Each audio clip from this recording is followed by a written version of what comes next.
ভাইদের দাড়ি নাই, আমি তাদের পায়ে হাত থেকে বিনয়ের সঙ্গে বলি, ভাই আপনি দাড়ি রাখেন।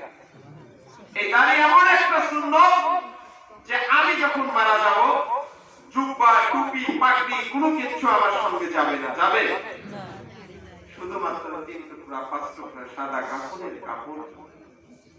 কিন্তু দাড়ি এটা এমন একটা সুন্নত, দাড়ি আপনার সঙ্গে কবরে যাবে। আওয়াজ করে বলেন না সুবহানাল্লাহ। সবাই রাখার চেষ্টা করব তো ইনশাআল্লাহ। আমাদের প্রভু কে এক, আমাদের কোরআন এক, আমাদের নবী এক, আমরা সমস্ত মুমিন মুসলমান এক। কি বলেন ঠিক না ঠিক? আমাদের প্রভু এক, নবীর উম্মত, জীবন বিধান এক, ওই শিবানী কোরআন।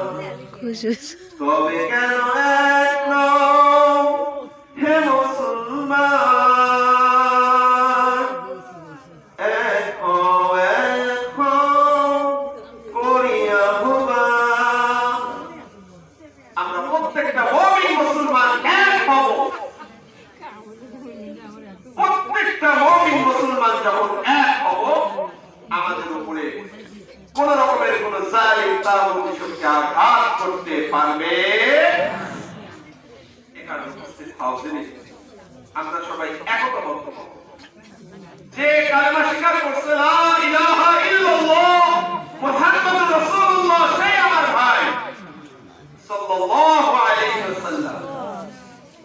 যে কালেমা স্বীকার করছে সেই আমার ভাই। মুসলমান কখনো মুসলমানের শত্রু হতে পারে, শয়তান ধোঁকা দিবে, কিন্তু শয়তানের ধোঁকায় আমরা বোকা বনে যাব।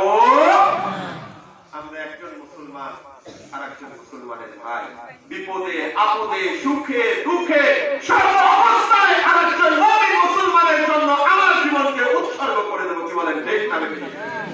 আওয়াজ করে বলতে হবে ঠিক না ঠিক? এইটাই হলো মুসলমানের মুখ। একজন মুমিন ভাই কষ্ট পাবে এমন কোন কথা আমার মুখ দিয়ে বের হবে না। একজন মুমিন মুসলমান ভাই কষ্ট পাবে এমন কোন কাজ আমার এই হাত দ্বারা কখনো করব না। জনাব রাসূলুল্লাহ সাল্লাল্লাহু আলাইহি ওয়াসাল্লাম আল মুসলিমু মান সালিমাল মুসলিমুনা মিন লিসানি ওয়া ইয়াদি।